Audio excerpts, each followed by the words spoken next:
વડોદરાથી સમાચાર મળી રહ્યા છે। વડોદરા સિદ્ધેશ્વર ગ્રુપના બિલ્ડર પાનસુરિયા બંધુની ધરપકડ કરાઈ છે।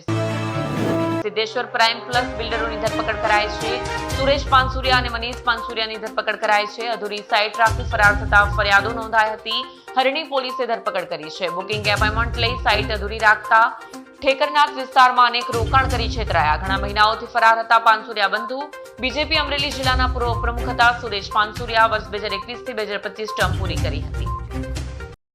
ગઈ ફેબ્રુઆરી 2024 દર્શિતભાઈ શાહે પોતાની ફરિયાદ આપેલી કે પોતે 3 કરોડ જેવી રકમ છે સુરેશભાઈ પાનસુરિયા નામના જે વ્યક્તિ છે જે પ્રાઇમ પ્લસ કરીને કન્સ્ટ્રક્શન સાઇટ ચલાવે છે તેમાં રોકાણ માટે આપેલું અને રજિસ્ટર્ડ બાના ખાતે 1.5 થી 2% વળતર આપવા માટે જણાવ્યું।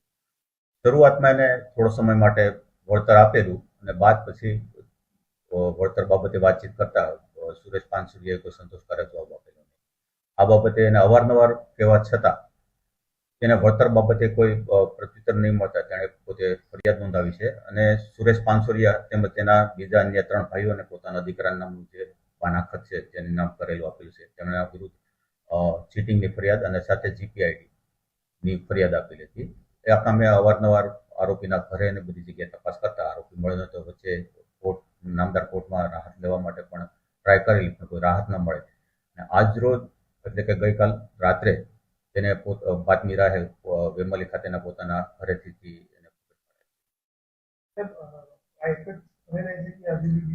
આ જ બાબતમાં આપણે કહીએ તો બીજા 2 શાહેદો છે કે જેના એકના 52 લાખ રૂપિયા અને એક 25 લાખ રૂપિયા છે। એને પણ આવું ચીટિંગ એની જોડે કરેલું છે। એમાં એકની પાસેથી રજિસ્ટર્ડ બાનાખત છે, બીજાનું રજિસ્ટર્ડ બાનાખત છે, એને પણ તપાસમાં સામે એટલે ટોટલ 4.5 કરોડ જેવી ચીટિંગ કરેલી છે। હજુ ફરિયાદો આવશે તો 100% કાર્યવાહી થશે અને સાથે એ પણ જણાવવાનું કે આરોપીએ જે કાંઈ ચીટિંગ કર્યું છે તેની 3 ફરિયાદો 2018, 20 અને 26માં બાબોદ પોલીસ સ્ટેશનમાં 3 ચીટિંગની ફરિયાદો દાખલ છે। સાથે સાથે અમરેલીમાં 2021માં લેન્ડ ગ્રેબિંગનો ગુનો પણ દાખલ થયેલો અમને રેકોર્ડ ઉપરથી